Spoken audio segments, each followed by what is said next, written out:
Welcome to everyday cooking. இன்னும் எங்கள் சேனலுக்கு சப்ஸ்கிரைப் பண்ணாமல் இருக்கிறீங்களா? மறக்காமல் கிளிக் பண்ணுங்கள் சப்ஸ்கிரைப் பட்டனையும் பெல் ஐக்கானையும். எப்போது எங்களோட கனெக்டடாக இருங்க அண்ட் சப்ஸ்கிரிப்ஷன் ஃப்ரீ. இன்றைக்கி நம்ம பர்ஃபெக்டாக லெமன் சாதம் எப்படி செய்யுதுன்னு பார்க்கலாம்.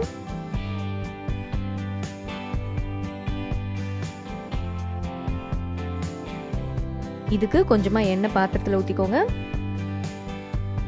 இதில் 1/2 டீஸ்பூன் கடுகு, 1/2 டீஸ்பூன் உளுந்து, 1/2 டீஸ்பூன் கடலைப்பருப்பு ஆட் பண்ணுங்கள். கடுகு வெடிக்கட்டும், பருப்பும் வறுபடட்டும். இதோட நிலக்கடலையும் சேர்த்துக்கலாம்.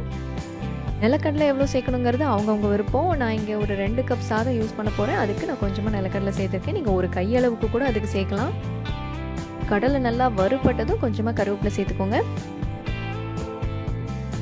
இதோட 2 வரமிளகா,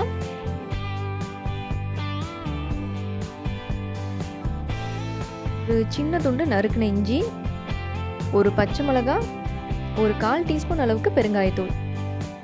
இதெல்லாம் ஒரு 1 நிமிஷம் நல்லா வதக்கிக்கலாம்.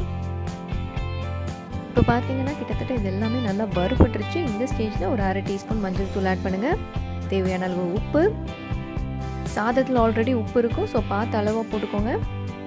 இதோட எலுமிச்சம்பழ சாறு. 2 கப் சாதத்துக்கு ஒரு பெரிய சைஸ் லெமனை ஜூஸ் எடுத்திங்கன்னா கரெக்டாக இருக்கும். சின்ன லெமனாக இருந்தால் ஒரு 2 யூஸ் பண்ணிக்கோங்க. இதை நீங்கள் ரொம்ப நேரம் வதக்கிடாதீங்க, லைட்டாக வதக்கிட்டு சாதத்தை சேர்த்துருங்க.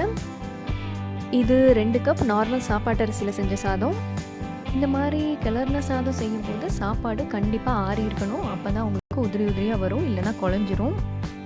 சாப்பாடை எக்காரணத்து கொண்டும் சூடாக சேர்க்காதீங்க. ஆற வச்சுட்டு அதுக்கப்புறம் இதோட ஆட் பண்ணி கிளறுங்க. ஒரு 2-3 நிமிஷம் கிளறுனா போதும். இதோ ரெடி ஆகிடுச்சு. இதுக்கு மேலே கொத்தமல்லி இலை தூவலாம்.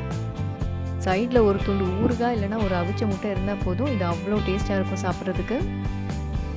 நம்மளோட எலுமிச்சம்பழ சாதம் மிக சூப்பராக ரெடி ஆகிடுச்சு. வேறொரு இன்ட்ரெஸ்டிங்கான ரெசிபியோட உங்களை சந்திக்கிறோம். மறக்காமல் எங்கள் சேனலுக்கு சப்ஸ்கிரைப் பண்ணுங்கள்.